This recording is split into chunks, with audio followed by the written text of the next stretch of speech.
Welcome back, everybody, to another episode of Need Some Introduction.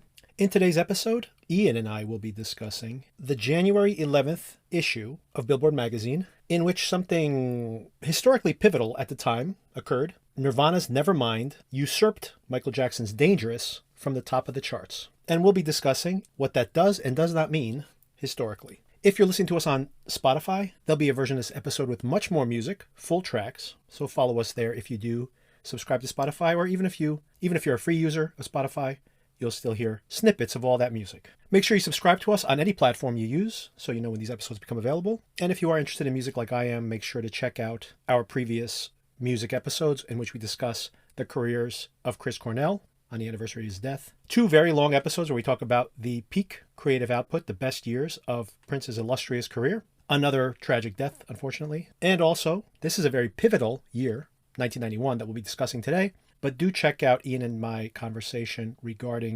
1971 in regards to the Apple documentary, 1971, the year that music changed everything.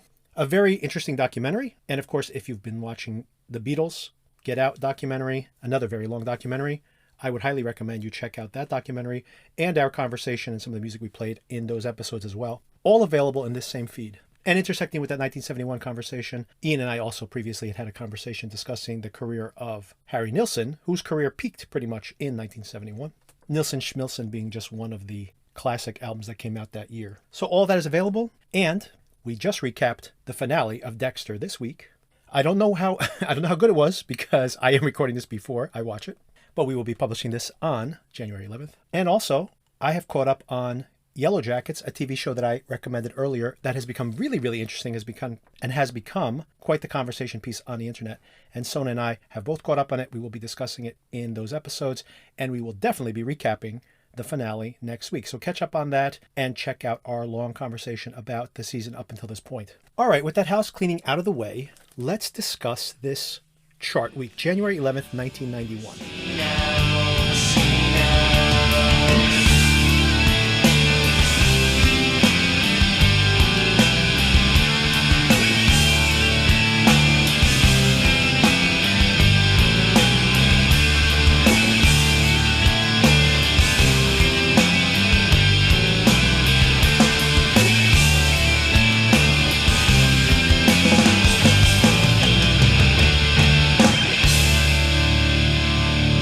Now, this will be the long preamble to Iain joining the conversation, and I'm going to set a lot of context here. And as my wife can testify, this is the best part about being married to me, my long preambles to conversations. That's a joke, by the way. But hopefully it is educational for those who did live through this period of time, or especially if you did not. So one thing I'm always fascinated by, we as a species require this mythology, this story building around sometimes arbitrary events. So history is the formation of that story, but we have this desire to sometimes oversimplify stories. And I think that's what happens. I guarantee you this week, on this day, you will see many, many articles written about this particular chart week. And I want to add some context there because some of those articles I'm sure will be very rich in their context setting, but some will oversimplify this. In general, this story is oversimplified in the fact that Nirvana put out their record, it dethroned Michael Jackson, and it quashed the 80s. It was the end of the 80s and the beginning of the 90s as far as music was concerned, as far as popular culture was concerned. There is something that there's no doubt that there is a pivot in the culture happening here, undoubtedly, but it is a chicken or egg situation, as often is the case. And I'll try to crystallize that in my comments here. So first of all, this moment in time when Nirvana, this album that was released with very little fanfare, had suddenly overtaken the most anticipated album of the year, the Michael Jackson album, which was a hit, by the way, was set. This moment was set by something that happened much earlier in 1991. And what that was that Billboard changed their methodology of how they ranked or reported their #1 albums.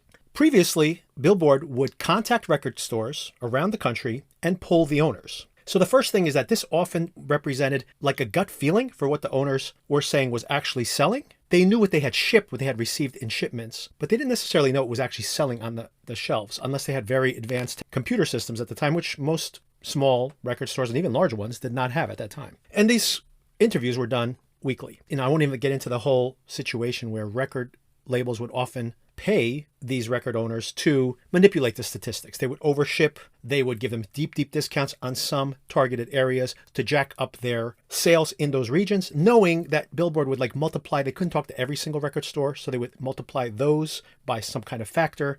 So there was a lot of manipulation of what was a hit record and was not. And once again, not to bore you with all the details, but it's very interesting to look at very old end-of-year Billboard charts and see that things, for example, like just to call out one, And Justice for All by Metallica, which was probably the best-selling album of its year, eventually, not at the moment, but eventually. And it was not even on the top 100 albums of the year in which it was released. Meanwhile, it sold 8 million copies. And there are albums on that top 100 albums of the year that never went gold, that barely went platinum. And some of the number one, number two, maybe the top 10 on that list, those albums maybe eventually went triple platinum, perhaps maybe quadruple platinum. But Injustice for All goes and sells 8 million copies over its lifetime, of course, not all at once, but doesn't even crack the top 100. And the second thing about the Billboard's methodology was that it was based on a point system, simply based on how many weeks were you at number one, in the top 10, etc. So if you were number one, you got 100 points. If you were 100, you got 1 point, and you just added up those weeks. So imagine a record suddenly gets very popular on the radio. That album spends 10 weeks at number one because it's the middle of the spring. No one's putting out big records. They're waiting for the holiday season, which is often the case. And you just happen to get a big top 10 hit record, which pushes your albums high enough to just barely squeak by week after week in the top number one, top 5, top 10, etc. At the end of the year, you're one of the biggest albums of the year, supposedly, according to this calculation. But it doesn't mean anything because potentially you, over the entire year, sold 300,000 or 400,000 copies. Meanwhile, at Christmas time, a blockbuster heavy metal album will come out or something and sell 300,000 or 400,000 copies in a week and won't even make the charts. So this was all the way that the system was before. And then in 1991, a company called SoundScan had begun to actually track at the point of sale. You scan the UPC code on the album, the cassette, the CD, etc. And that total sales number was reported to SoundScan. SoundScan would compile that number and send it to Billboard. And Billboard started to basically make almost 100% of their calculation based on that number. Now, all of a sudden, you were seeing how big a record was. And if you have a log jam of 5, 6, 7 huge records all coming around the holiday season and all knocking each other or blocking each other from even making the top 5 sometimes, but those albums went on to sell 7, 8 million records, those numbers would show up as a hugely successful album, right? It would be one of the biggest albums of the year, and it would stay on the chart for a very long time. So this began in May 25th, I believe the week was 25th of May on the Billboard charts. And that was a huge pivot, which suddenly we started seeing things on the charts we hadn't seen before. Suddenly, on the very first week, Public Enemy's album, which had not even been in the top 30, I think, jumped into the top 10. And SoundScan had already reported that its opening week had sold hundreds of thousands of albums. It would have easily been the number one album of the week in which it was released, but wouldn't even make the charts. And we saw that with this whole genre of gangster rap, which we'll talk about a little bit more over the course of this conversation. But NWA, not that Public Enemy was gangster rap, but more hardcore rap. These albums suddenly jumped into the top 10. Another thing that happened was, this is the moment where Garth Brooks, another big story from 1991, also jumped straight into the number one. I mean, he had multiple albums. I think at one point he had the top 3 or 3 of the top 5 albums in the country because his albums were selling like crazy. And country, like rap and some other genres of music, heavy metal, for example, were underrepresented the way that previously Billboard had compiled their data. So it's the summer. The charts are already starting to change. We're starting to see things on the charts we normally wouldn't have seen. Alternative music ranking more highly, metal ranking more highly, country music in the top 10, sometimes number 1 even, things we were not used to seeing on the charts.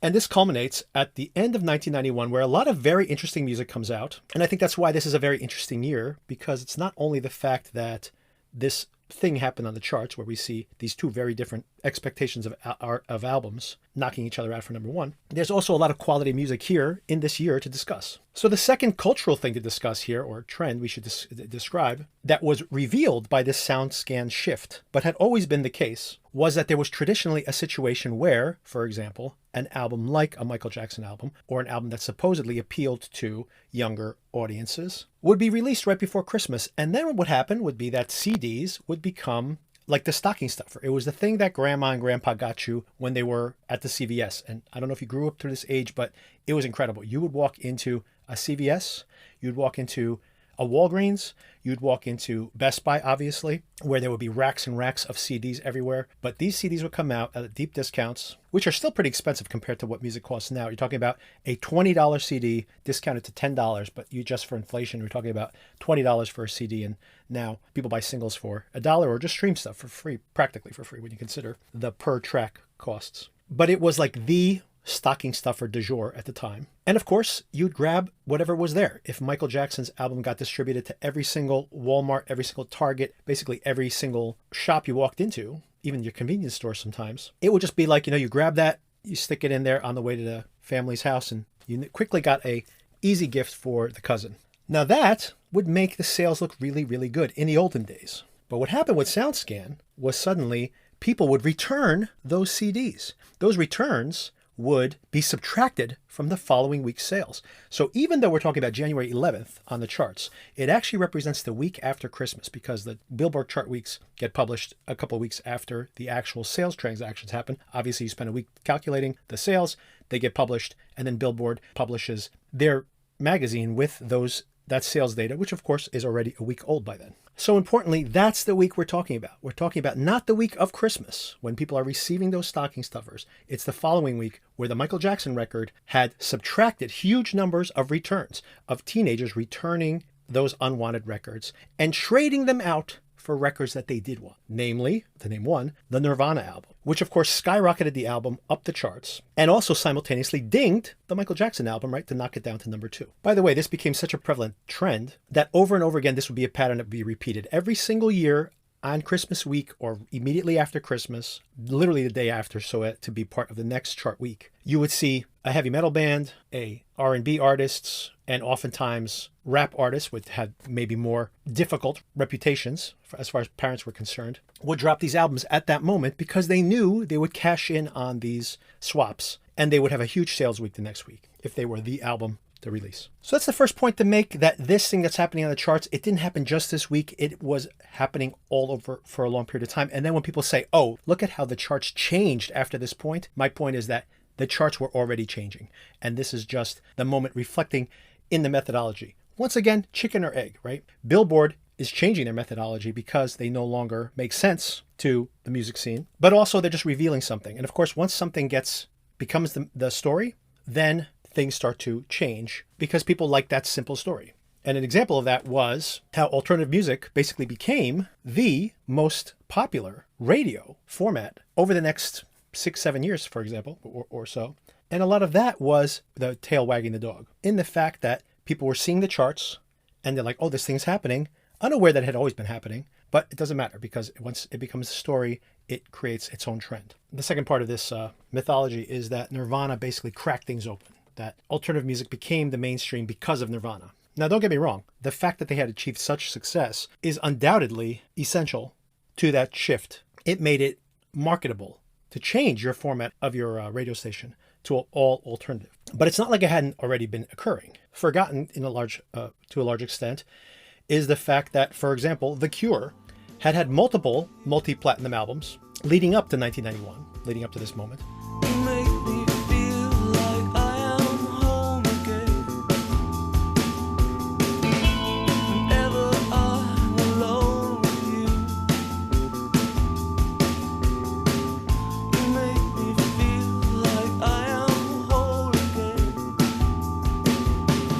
Depeche Mode had platinum records before, and Violator from 1990 had gone triple platinum. That's the one with Enjoy the Silence on it.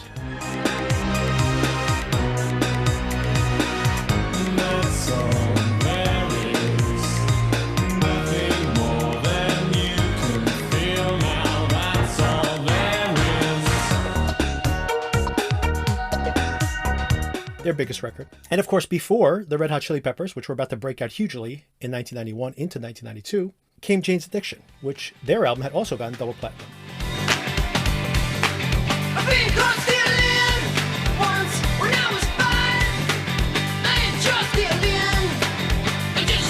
And even more deeply, even more in the background, were bands, for example, like Sonic Youth, which did not release an album in 1991. However, had just released Goo, their first major label record, on Geffen in 1990.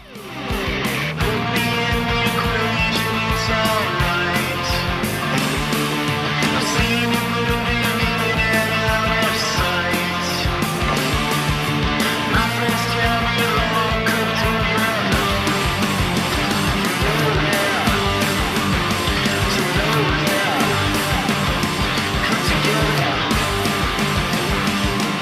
Meanwhile, Kim Gordon from Sonic Youth had produced the first whole album, which did come out in 1991. And lastly, Nirvana came to Geffen Records because of Sonic Youth. They basically said, well, if Sonic Youth can come to Geffen and not sell out, we could do a major label deal as well. And of course, already on the charts was, speaking of Seattle, was Facelift by Alice in Chains. And Pearl Jam's album was already out there, floating on the charts. Backstreet lover on the side of the road. I got a bomb in my temple that is gonna explode. I got a 16 gauge buried under my clothes. I played once upon a time.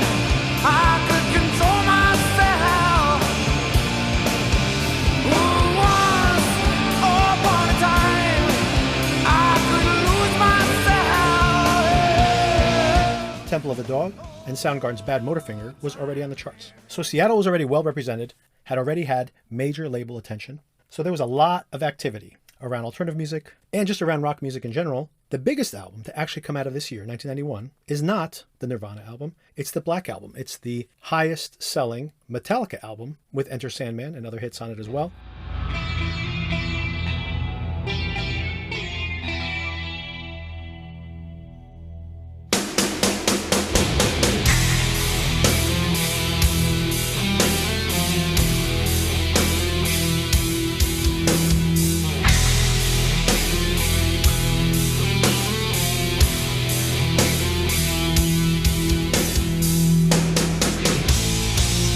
But even more than that, over time, this would become the biggest selling album of this decade. Of all times, actually, according to SoundScan. One of the best selling albums of all times historically. But all that being said, and how this can all be misconstrued as all about Nirvana, the reality is that the 80s are dying here. They really are dying and maybe even dead. Not on the pop charts, which I'll talk about briefly, but on the album charts for sure. The 80s had been all about finding that next giant blockbuster album, whether that be Thriller, but Michael Jackson's career is on the wane, whether that be Purple Rain, and of course 1991 does have a very popular Prince release, Diamonds and Pearls, but that is his last multi-platinum album. Say what's right when all I wanna do is wrong. Come on.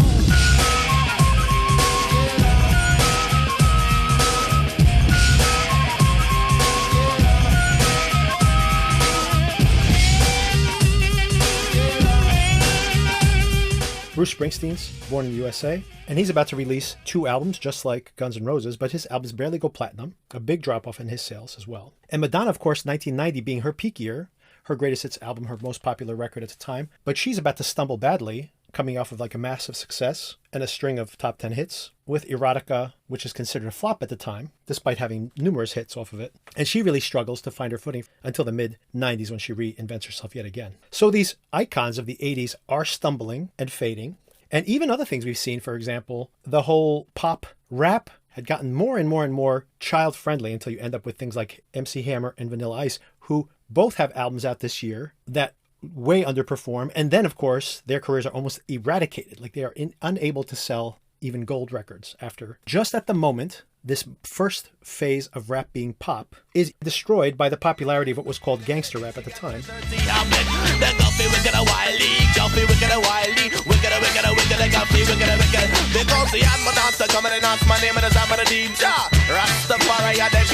And this whole decade, the whole next decade, is defined overtly by the popularity of this gangster rap genre and all the spin-offs of those artists as well. But maybe more influentially, or at least equally influential, are bands like A Tribe Called Quest.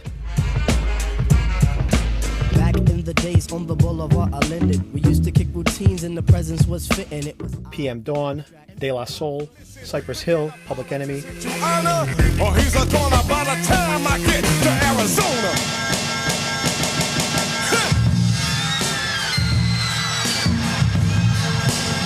That were true hip-hop, true rap, but were definitely coming from what they could, what now is retroactively called alternative rap. And ironically, this is things that never broke out on the singles charts, never became radio staples, these artists. However, they sold records and their albums became essential to a whole generation of hit makers of the future, because alternative rap artists like Outkast and the Fugees would eventually become the biggest rap artists out there. Of course, a generation later, everybody who grew up listening to gangster rap and alternative rap have now come up with their own blend of it now with this emo rap and all the artists that we have now. And really, that's the story of our current decade.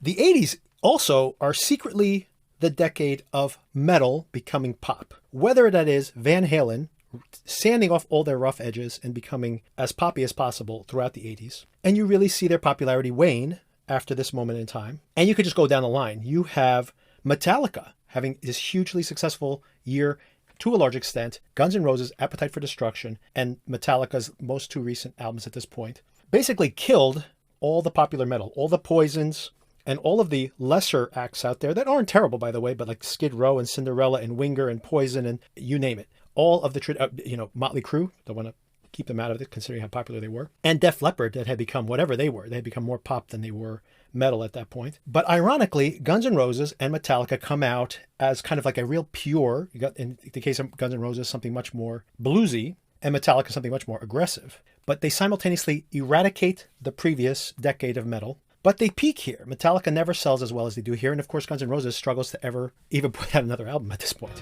The lies we've swallowed, and I don't want to hear no more.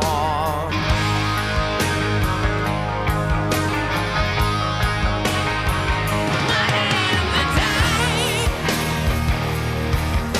For all I've seen has changed my mind, but still the walls go on. And like I mentioned, even Def Leppard that had two diamond selling records, two hugely successful records back to back, struggled with their next releases. And what's coming in the 90s? What are we about to see? The 90s are going to see an explosion, like I mentioned, of these alternative acts. And some of them are legacy. For example, REM were progenitors of this whole thing. Their first EP comes out in 81, 82, and yet they will be successful late into the late 90s. That was just a dream. That was just a dream. That's me in the corner. That's me in the spotlight. Same thing with U2. U2 has one of their peak years this year. REM as well, by the way. Out of Time is their biggest selling record of all times. And U2's Achtung Baby is one of their biggest selling albums of all times. Not their number one, but very close to it. And maybe their most well respected. Love is a tempo, love the higher love. Love is a tempo, love the higher love. You asked me to enter, well then you made me crawl. And I can't be holding on to what you got when all you got is hurt, one love. And they span the next decade as well. So they kind of survived the 80s, did not get destroyed by a lot of these other artists. But there's this entire alternative scene that's emerging this year as well. When you look at the charts, the Red Hot Chili Peppers, their biggest album is coming this year. The twilight of love had a right. Twisting and turning, you're feeling the burning, you're breaking the gut. She let you know. Think you're so clever, but now you must sever, you're breaking the gut. He loves no one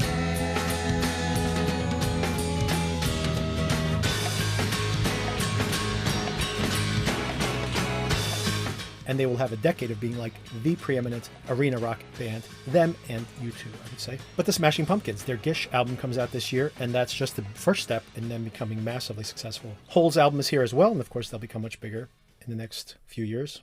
And the big question mark I have here, and I'll have to work it out with Ian if he can provide some context, or any of you out there who have more context around this than I do, is the utter phenomena that was Garth Brooks at this point in time. I think his first album came out in 89 or 90, was a huge hit, although it never, at the time, because of the methodology, never really had a top 10 record, but quietly went and sold millions and millions of copies. And then the next record goes to number one, the next one after that goes to number one, and one after the other. He becomes eventually, the most certified solo male artist in history. Now, a lot of that is him fudging the numbers. He puts out like albums that are doubles and triples because he knows that that's how you get additional certifications from the RIAA, from the record industry. But it's undeniable at how utterly massive he was, and yet had no crossover hits onto the pop charts, unlike Taylor Swift, for example, or other pop country performers like Shania Twain. So somehow, without courting the pop audience, he had become the biggest performing artist at the time. But what I find more fascinating is not his success, which is in and of itself incredibly fascinating. Don't get me wrong. This is amazing that this is someone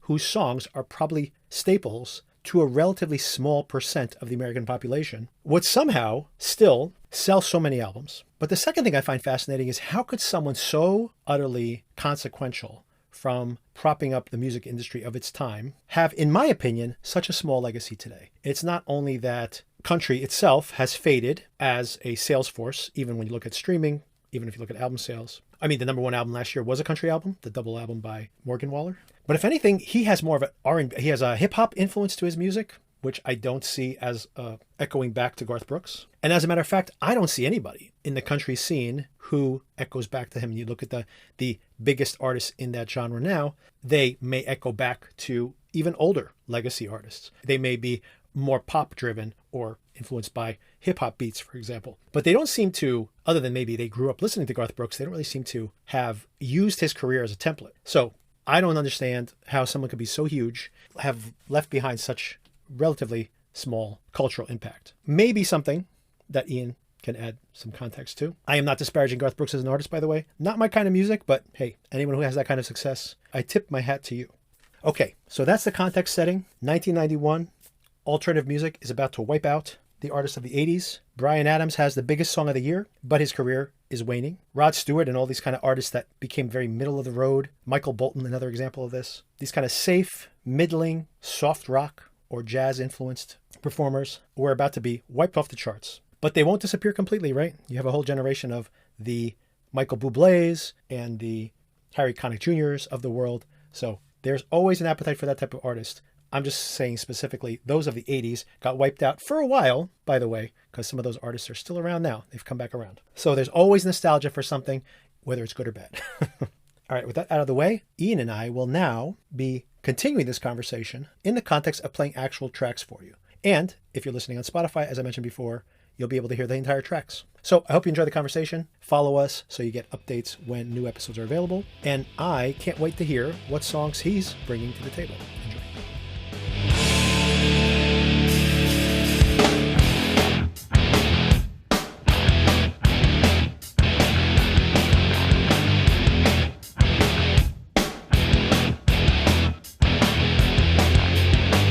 Your contribution left unnoticed. Some association with an image. Discredit time for showing up again. Attention wandered, I'm left with it. Gone by sin too slowly.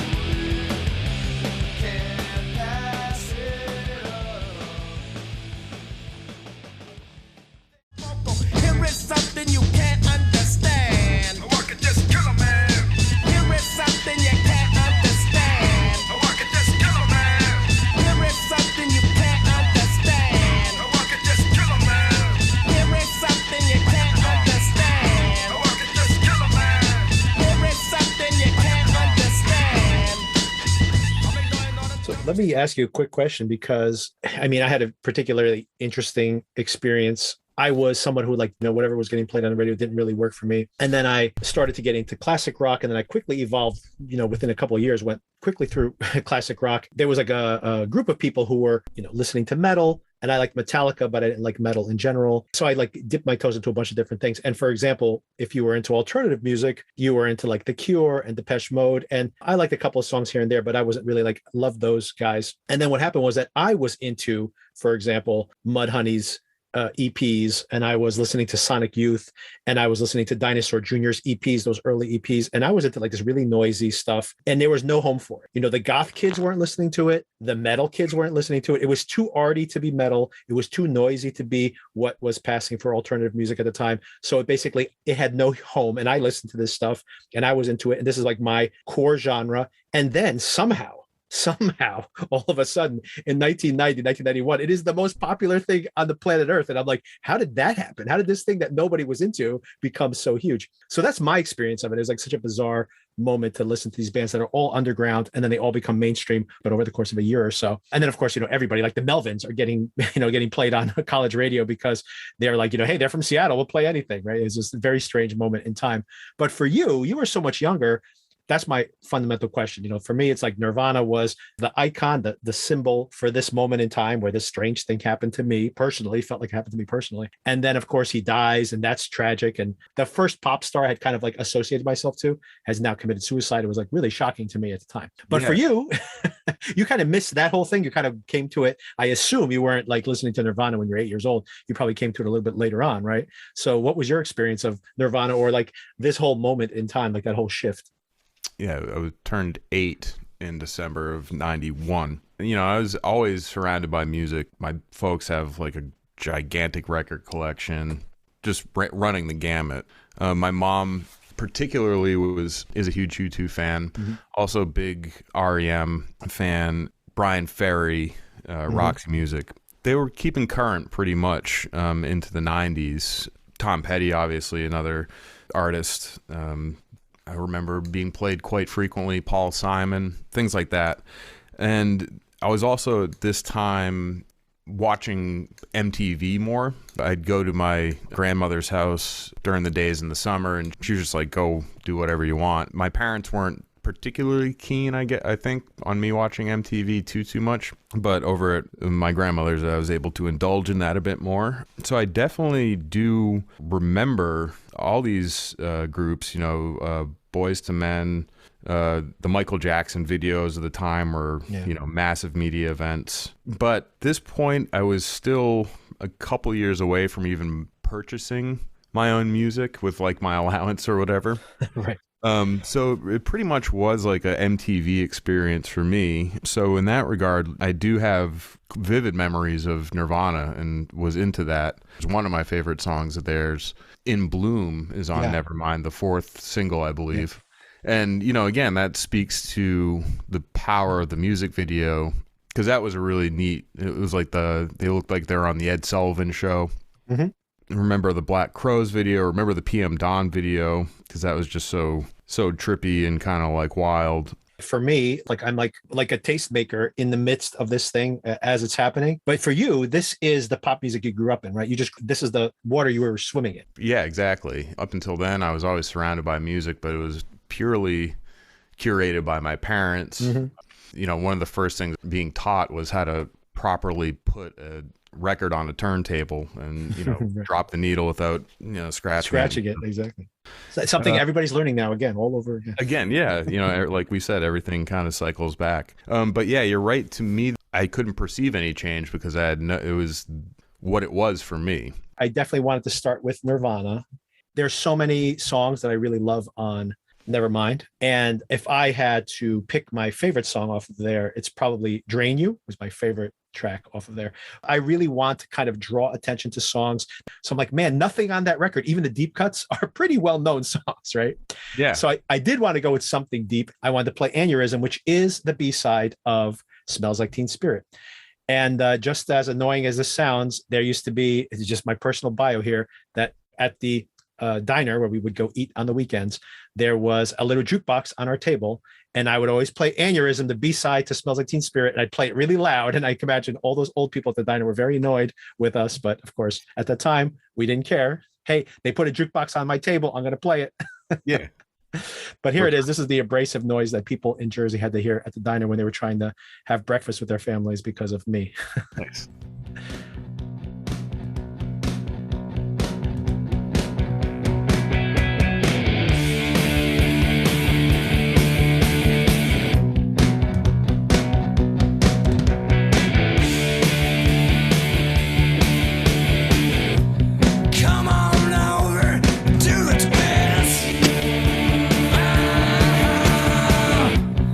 Oh, I do it and have a fit.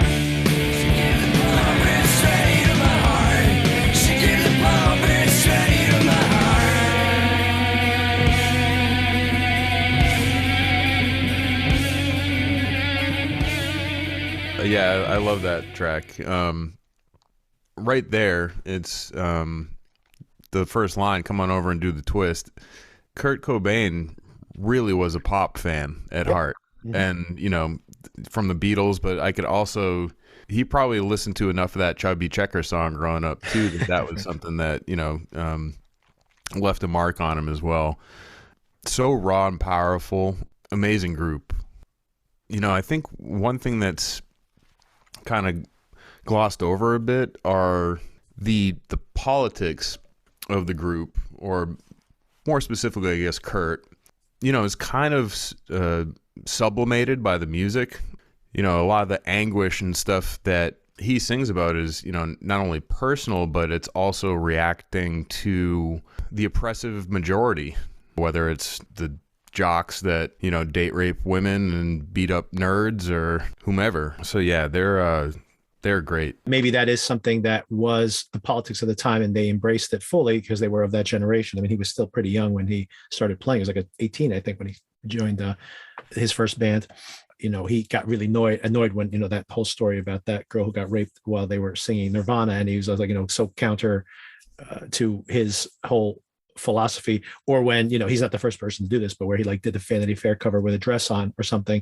And it was like, he was intentionally just basically saying that it was a direct reaction to this whole idea of the 80s, where everybody had these very specific genres that you fit into. And he was basically saying, I love heavy metal, and I love REM, and I love, the Beatles.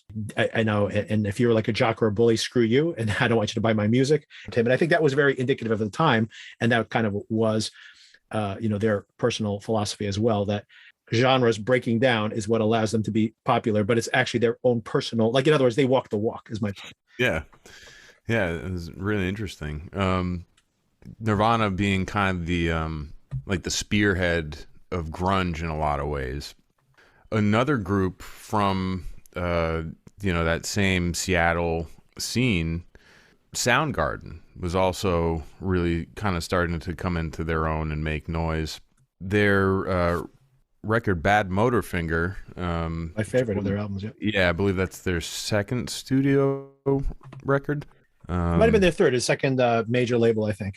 And I just wanted to play Outshined off of that, which I believe is the second single. Just a great tune with a different, and you can tell, while they're all under this grunge umbrella, there are really stylistic divergence even within that. Sure. And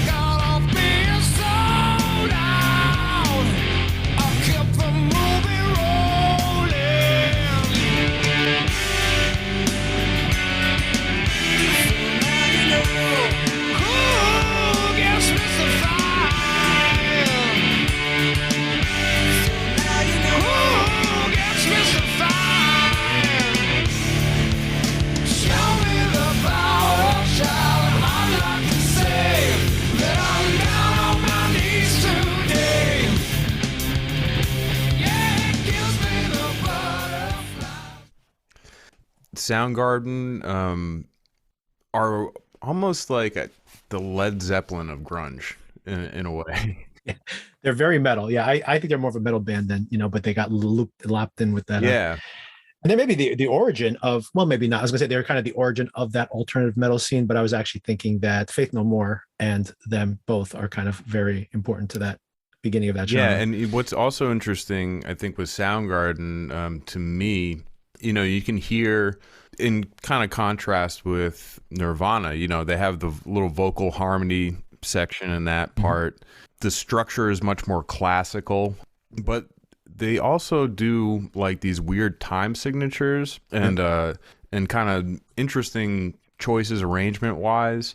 What's interesting is that they had been going for a few years already at this point, and I think they had a real influence on groups like Tool, who basically came out with their first EP in '92, Opiate, and then released Undertow, I think the following year in '93.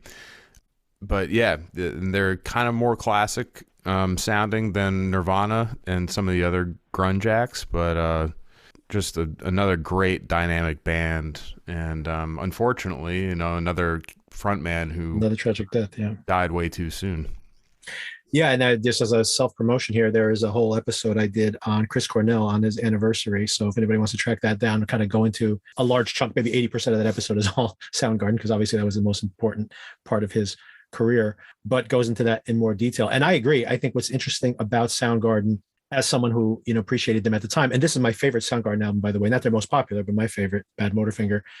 And what I liked about it was that, like you touched on, they have the influence of Black Sabbath and Led Zeppelin. So they're very much more metal influence, as opposed to Nirvana's much more punk influence, pop.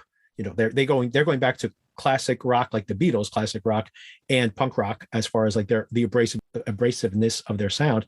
Whereas you hear Soundgarden's going back to Black Sabbath and to Led Zeppelin for their kind of song structures, but they also have this element, this feel of the psychedelic California as well. So that's kind of bubbling under it. And some of the experimentation in their song structure and stuff like that is not traditionally, Black Sabbath is just a blues band, right? So it's not traditionally like a blues influence, but it's interesting that they're blending that together. And like you mentioned, in a very subtle way, they are that alternative metal, just because they present themselves as this, aggressive metal band. There actually are kind of like under the covers, kind of weird influences there. There's some of these time signature changes. Yeah. So yeah, I think they're a great band, and I think that they're probably a little underappreciated compared to some of these other artists. Angling back on Nirvana again, Kurt Cobain, when they asked him where Smells Like Teen Spirit came from, and he said, "Oh, that's easy. We were just trying to write a Pixies song. We totally ripped them off." He goes, that whole loud, quiet, loud thing, they got it down. And I just said, does this sound like a Pixies song? It's going to be a hit. Which is funny because, by the way, that, as much as the Pixies now are, their streaming numbers are actually pretty impressive considering their record sales back in the day. They're probably extremely influential. And still, I think because they are the type of band that literally hooks you in, they do not believe in a 5-minute build up to a payoff. They hook you in the first second of the song. The hook comes first. So they were, in a way, like always a pop band, and I don't think they ever apologized for it. But it's kind of funny that they weren't able, as influential as they are, to stay together. But 1991, they did put out their last album before they broke up for quite a period of time. They're back together again, but they broke up for like almost 20 years. And they had success on their own. Cannonball, The Breeders, put out an album in 1992, massively successful album. And then Frank Black I don't think he ever has a gold album, but he put out, 7 or 8 albums. He churned them out every single year. So they had very successful solo careers after that. But this is the end of 5 albums, 5 incredible albums in 5 years. And this is like the end of the run with Trompe Le Monde. And anyway, people love, Monkey's Gone to Heaven is very well known. People know Where's My Mind, obviously, has hundreds and hundreds of millions of streams on Spotify. But I think that some of their deeper cuts are not listened to. There's dozens and dozens of great Pixie songs, but this is one of my favorites off this album for sure.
Yeah, so from Boston, there you guys, and classic old alternative from that era for me anyway. I mean, that's like what I grew up listening to.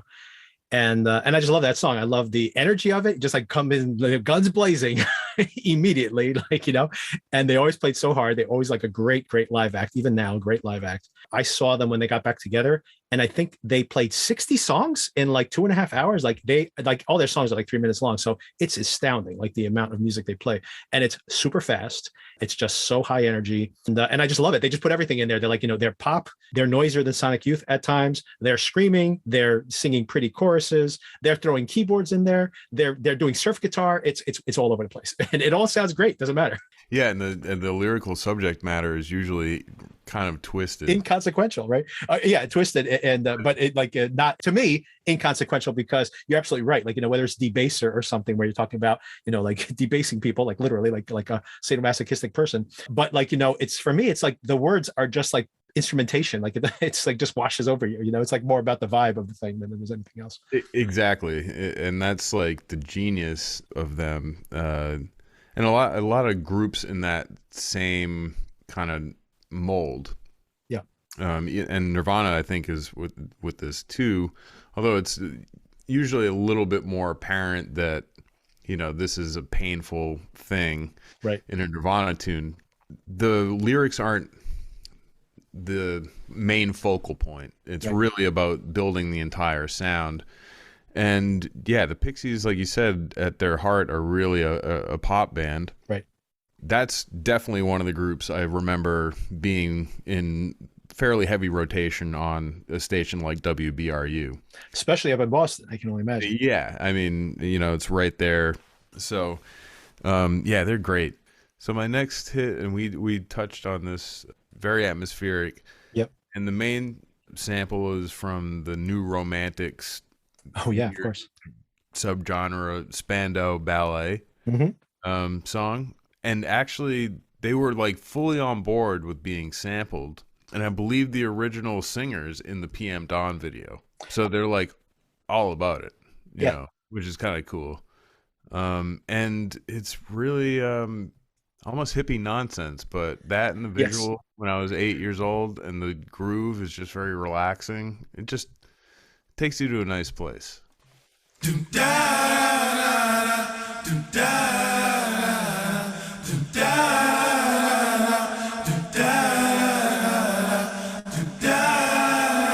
Set adrift on memory bliss of you.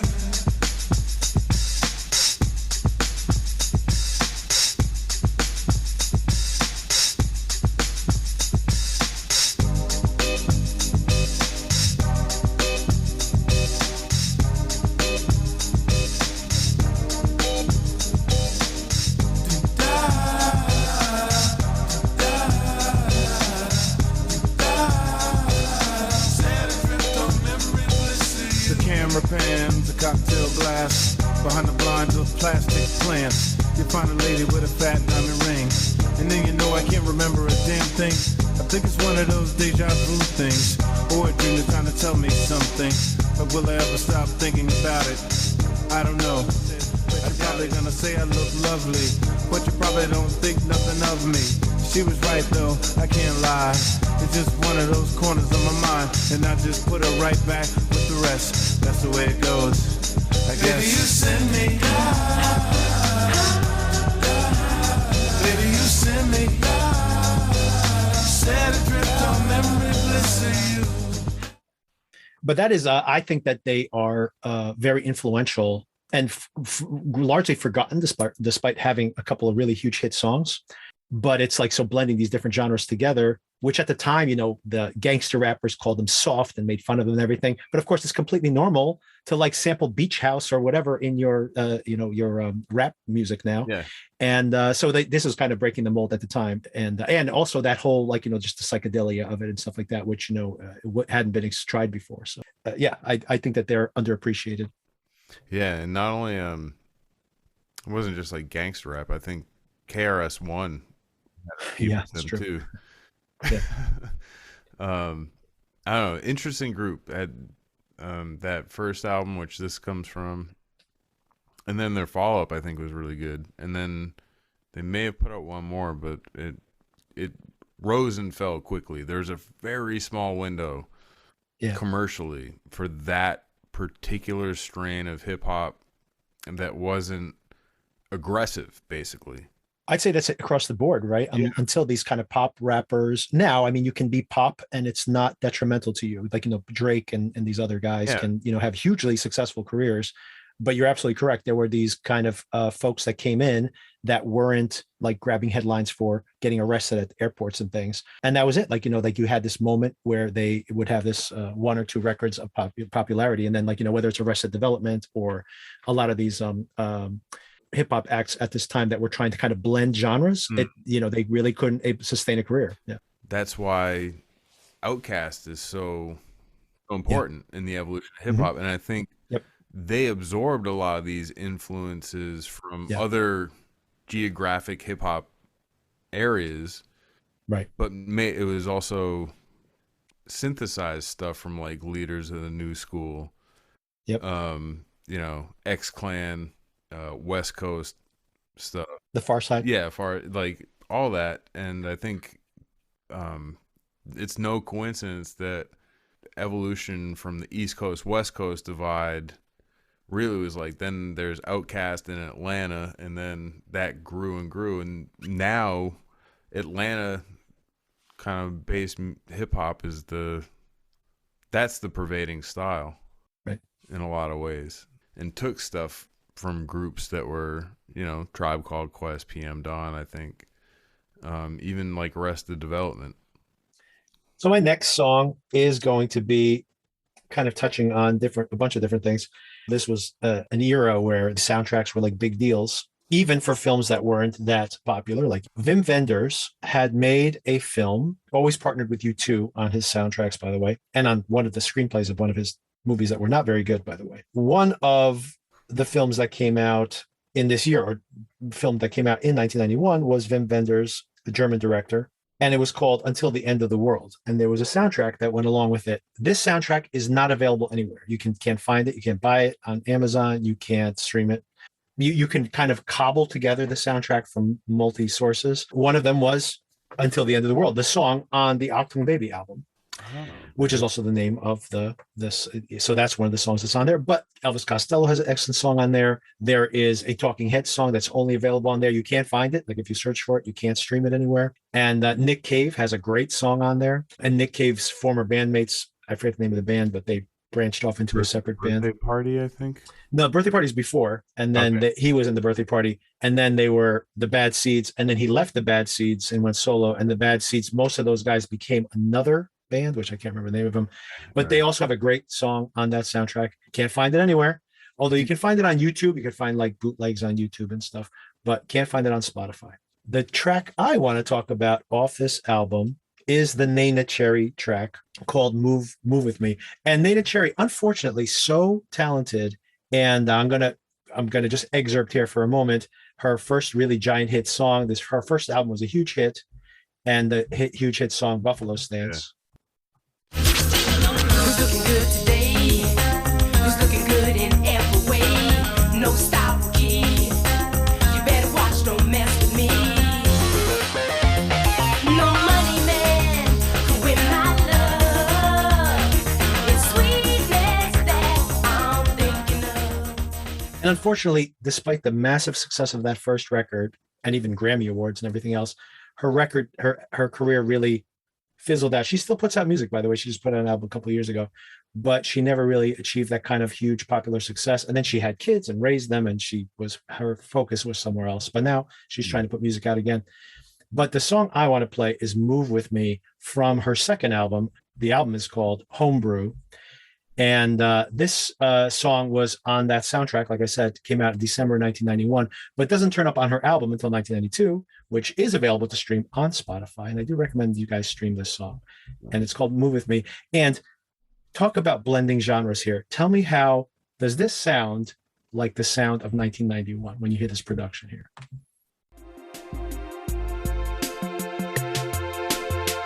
Into a world I plunge through my headphones, escaping to the street light.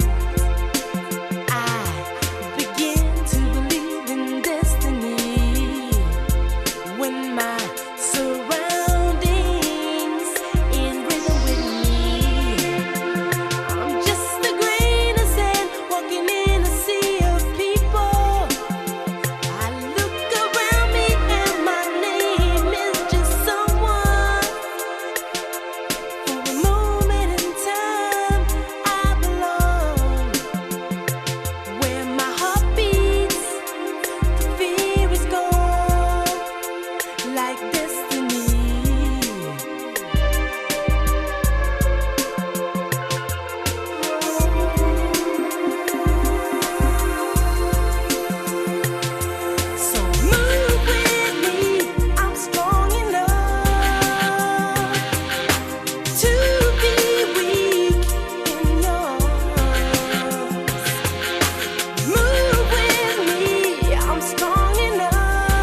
Like the joker on a pile, never coming or going.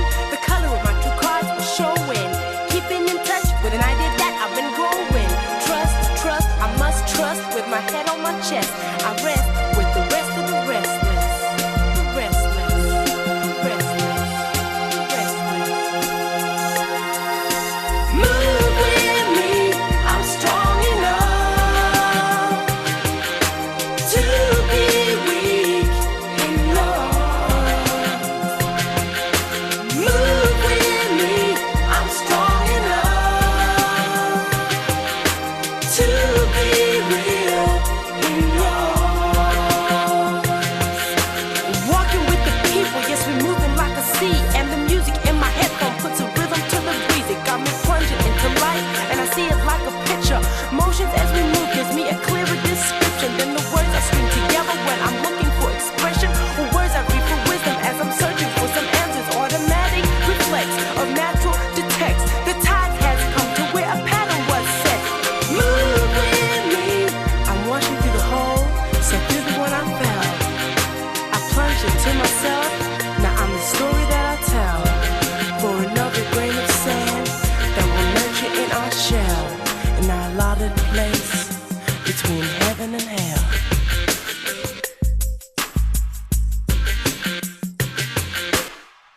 Wow. Man, I need to get that album. Right? That was crazy. I really only heard Buffalo Stance. Probably playing, I think that was on a Grand Theft Audio radio station, one of the games, but that's crazy. On Buffalo Stance, you mean? Was on the I thought of one of them when they, maybe 4, when they went fully 3D or whatever. Isn't that song mind-blowing, though? It's like utterly mind-blowing to think that that is off that record at that time, right? Amazing. And I looked up the record, too. It's crazy. This alone, I didn't know this. The first track features Guru from Gangstar. That's crazy. And track 8 features Michael Stipe. Is that a Trout? I think that might be the single off the album. Yeah, Trout, right?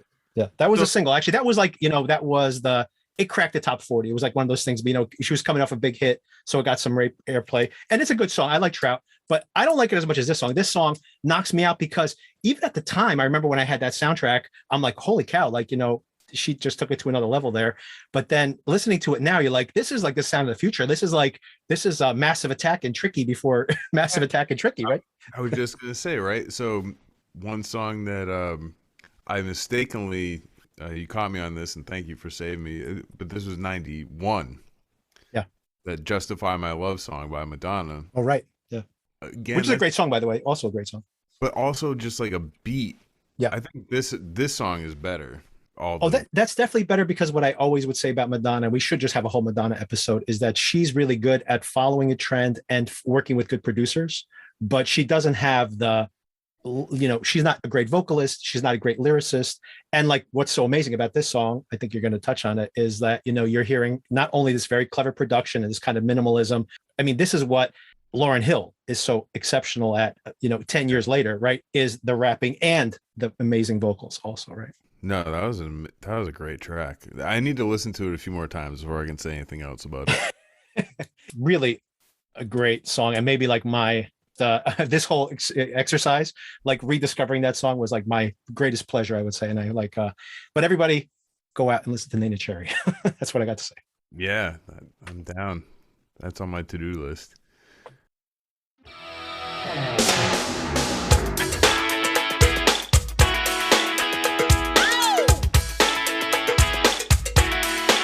So that's the end of part 1 of our conversation. There will be a follow-up episode. There was more tracks we played for each other, and I'll be compiling that over the course of the week and probably get it out to you around the same time next week. In the background, you're hearing Michael Jackson's Black or White. He had been knocked out of the #1 spot this week in 1992, 30 years ago, by Nirvana's Nevermind, but he was still #1 on the pop charts. Meanwhile, just for historical purposes, Smells Like Teen Spirit was actually #6, which is pretty impressive for that song at that time. Keep your eyes peeled if you are on Spotify. There'll be a version of this episode publishing, which has full album tracks in there. And if you are on Spotify, you'll notice, you're the only ones, by the way, that you'll see 2 versions of this episode. And the longer one, of course, is the one with all the additional music. Between now and that next episode, expect a recap episode discussing the finale of the Yellow Jackets show on Showtime. Very curious to see how this season ends. And if you haven't caught up on that, I definitely recommend it. It's got elements of Lost, if you were a fan of that. It's maybe the modern Lost. As usual, reach out to us, needsomeintroduction@gmail.com. Do you have some favorites from 1991 you'd like to shed light on? Reach out to me and maybe we'll have a follow-up episode. And if you're new to this podcast because of this music topic, definitely check out our previous music episodes. We cover Harry Nilsson, we cover music of 1971, another extremely important year in music. We talk about Soundgarden and Chris Cornell's career on the anniversary of his death, and 2 episodes spanning the peak years of Prince's career. So definitely look through our feed for other music episodes. So I hope I introduced you to some new music, or some old music that's new again, and I'll talk to you soon.